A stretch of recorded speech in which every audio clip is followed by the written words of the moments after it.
So we have yet another huge announcement from OpenAI, and this is a lot more important than what we saw with GPT 4.1.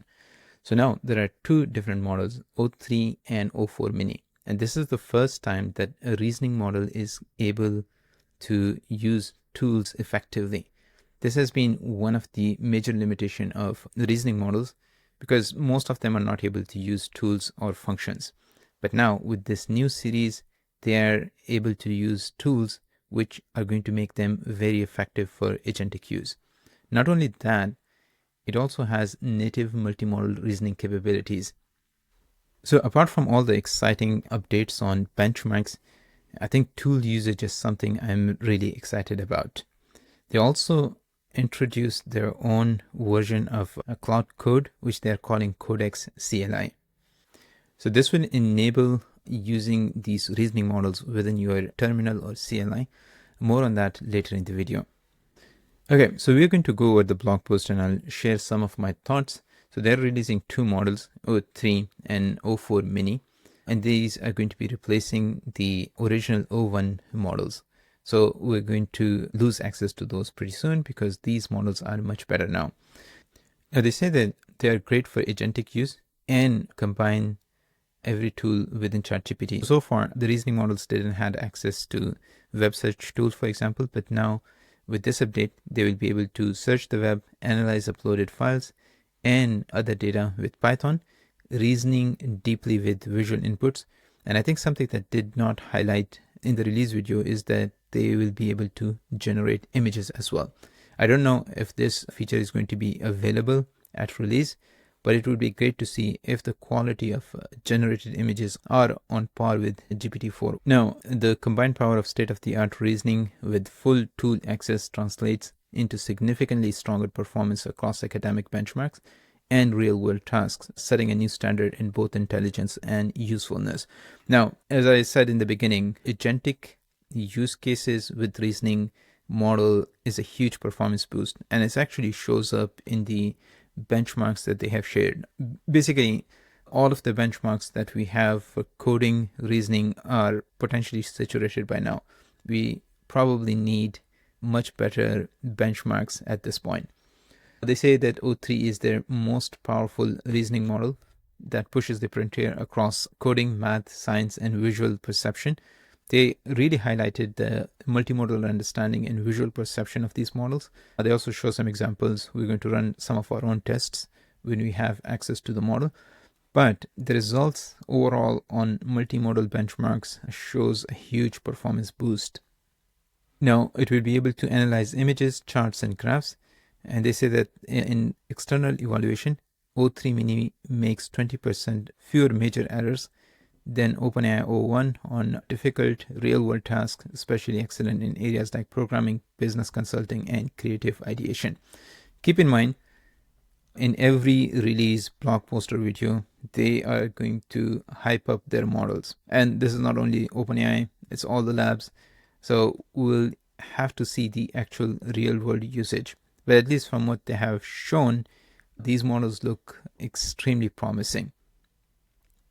Now, there is also the O4 mini model, which is going to be a smaller model optimized for fast, cost-efficient reasoning, and it achieves remarkable performance for its size and cost, particularly in code, mathematics, and visual tasks. Now, here's what the cost optimization looks like for different benchmarks. So, for example, this is the AMI 2025 without any tool usage, and this one is the GPQA dataset, Facet one with no tool usage, right? So for a similar cost, O4 mini performs much better than the O3 mini that we have access to until now. Now, similarly, seems like they have really optimized the O3 models as well. So you can see there is a huge performance boost at a much lower estimated inference cost compared to the existing O1 models. Now, the O1 models are going to be going away because I think they definitely need all those GPUs in order to run inference for these O3 and O4 mini models. Okay, O4 mini will have much higher usage limits than O3, which is expected. And depending on the benchmarks that we have seen, it seems like it might be a reasonable model to use for most of the tasks. although we don't really have any information as of recording of this video on what the usage limit is going to look like. Now, these models are going to be available starting today within ChatGPT and on the API as well. I'll show you some of the cost numbers that they have shared later in the video, but they definitely seem a lot more reasonable compared to the existing O1 models. Now, they also highlighted that external experts evaluators rated both models as demonstrating improved instruction following and more useful verifiable responses than the predecessors, thanks to the improved intelligence and inclusion of web sources. If you notice that OpenAI is specifically highlighting instruction following capabilities with these new releases, especially when we looked at the GPT 4.1 and now even with these models. And the second thing is the focus right now is specifically on coding and agentic use cases. And reasoning models are probably best suited for more agentic use because they can reason about the tools they're going to use. And the performance on coding benchmarks is pretty amazing. But first, we're going to look at math benchmarks. These are definitely saturated. So for example, if you look at O4 Mini on the AIME 2025 competition, we're getting 99.5 with a Python interpreter.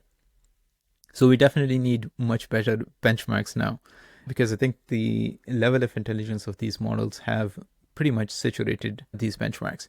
Now, if you look at the Codeforce code competition benchmark, again, it's a leaps and bounds above than the previous O1 and O3 mini models in terms of performance. Now, for the humanities last exam, the deep research still is better performing than something like O3. However, this is going to take a lot more time when it's generating the responses because it uses a agentic system. But in case of O3 Mini, I think it's going to be much faster. And that's what they also highlighted in their release video. Again, similar is the story for multimodal models. Now, one thing that I don't really like about OpenAI right now is that they are only comparing these models to their own offerings. For full transparency, I think they should put other frontier models on the same plots as well. That will make the comparison a lot easier for people to see what exactly the improvements look like. And to be honest, these are pretty remarkable numbers. I don't think anybody else comes close to these numbers. And that's why they actually should put the competitors in here. Now, we're going to look at a couple of examples. So for example, the sweep bench verified now 3 is getting about 69%. O4 Mini is just behind it with 68%. This is state of the art. If you look at sweep benchmark verified, the previous state of the art was 65%. This is a huge performance improvement. And I think that's why it's really important for them to actually put the competitors here to see how much actual gain they're getting. Now, similarly for Aider Polyglot code editing, O3 Mini on high settings is getting 81% on the whole, and if it has to just make code edits, then it's getting about 80%, which is crazy because if you look at the current state-of-the-art score that is coming from Gemini-2.5 Pro at 72.9%. Now, we'll need to look at the cost, but on coding seems like we have a new state-of-the-art model that is beating Gemini 2.5 Pro. I'm actually excited about what Google is now going to announce at the Google I/O next month, because they will definitely want to beat this new state-of-the-art score. So we are in a very interesting time right now, and the progress that we have seen for the last few months have been crazy. There have been more and more model releases from OpenAI, as well as from the other model providers, except I would say Claude or Anthropic. They have been pretty slow. But overall, these benchmarks are not going to hold for too long. Even something like Polyglot, which is a very challenging benchmark, the performance that we see is pretty incredible here. But I still want to say that keep in mind, these are on just single files and single edits, right? The real world coding performance has yet to be tested. And I think we'll need to see for some of the internal benchmarks that people have to see how it performs. But based on these numbers, this is new state of the art for coding. Now, other thing that really highlighted is instruction following and tool usage. This is critical, especially if you're building agentic systems. You want your system to follow your instructions and not deviate from that. And again, here it shows state-of-the-art performance with specific tool usage like Python and browsing. So here are some benchmarks for instruction following, specifically the TOWBench function calling or tool usage benchmark. It does shows, as I have been saying, state-of-the-art results on this specific benchmark. I'm going to put this model into test to see how good this is on some of my own tests. But if you want to look for a reasoning model that has the tool usage capabilities, this seems to be the first really good option. Now, how exactly were they able to do this? So they were able to scale reinforcement learning. So not only they have figured out really good pre-training strategies, but it seems like they're doing more and more progress in post-training as well. So we're going to just go through this section of the blog post. So they said throughout the development of OpenAI O3, we have observed that large-scale reinforcement learning exhibit the same more compute equal to better performance. And especially seems like when they used more compute during training or continued training, the model was doing better and better on the AMI benchmark, which shows that there is still a really good opportunity or a huge opportunity for scaling both the test time compute as well as the training compute as well, right? So we haven't really hit any scaling walls yet. So they say by retracing the scaling path, this time in RL, we have pushed an additional order of magnitude in both training compute and inference time reasoning, yet still see clear performance gains, validating that the model's performance continues to improve the more they're allowed to think. So as I was saying, there doesn't seem to be any scaling wall.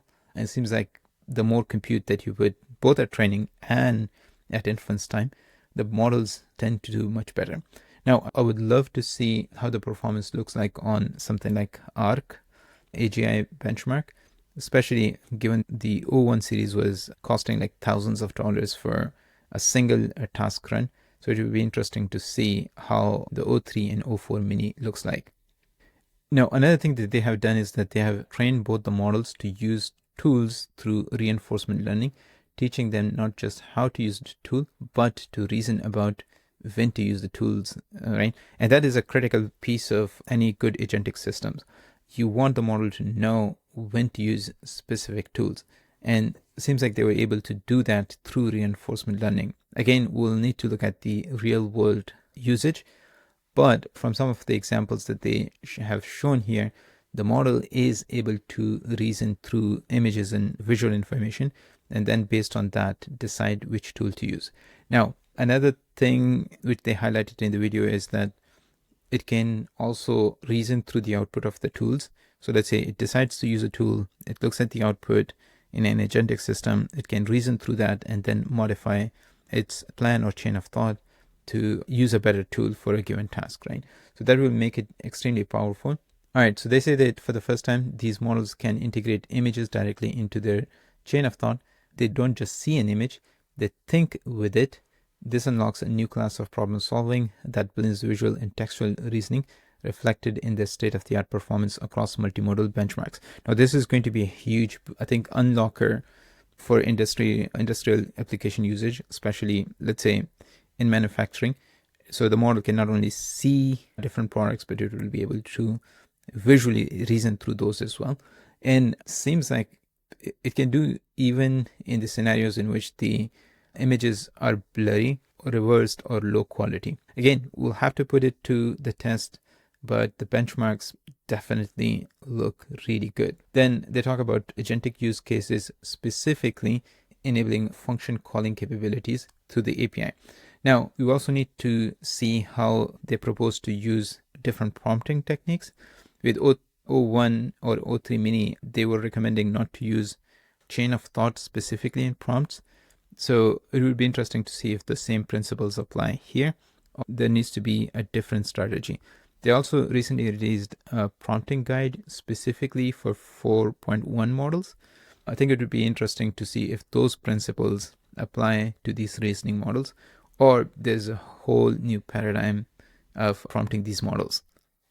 So here are a few examples where they're comparing the O3 with O1, and overall O3 seems to be doing much better on these different domains. I'll put a link to these in the video description.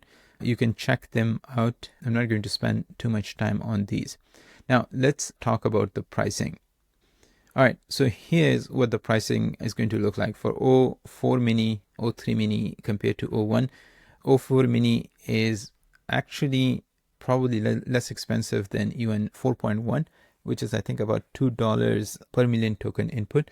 But this is even lower than that, even though the benchmarks for O4 mini looks much better than 4.1. In terms of O3, it's much lower cost compared to the existing O1, which is going to go away. So this might be a good model to start using as a replacement for 4.0 or 4.1. We'll have to see how it holds up in real world, but I think we have a winner here. Now, the last thing that they announced was Codex CLI, Frontier Reasoning within the Terminal. So it's an open source project that is available on GitHub. Seems like it's a competitor to something like Cloud Code. You can run this on your local machine. It can reason through images since it's multimodal in nature. I am going to experiment with Codex CLI and probably will create more detailed videos about it. So we're going to see how good this is in real world applications. So stay tuned for that and make sure to subscribe to the channel. Okay, so this is pretty awesome release. I'm going to experiment with the models to give you a much more informed opinion later. So make sure to subscribe to the channel. However, I do think that they have set the bar pretty high for Google now. With Gemini 2.5, that was the best coding model, the best reasoning model out there. But with 3 and O4 mini, OpenAI is setting the bar pretty high. And it will be interesting to see what Google releases.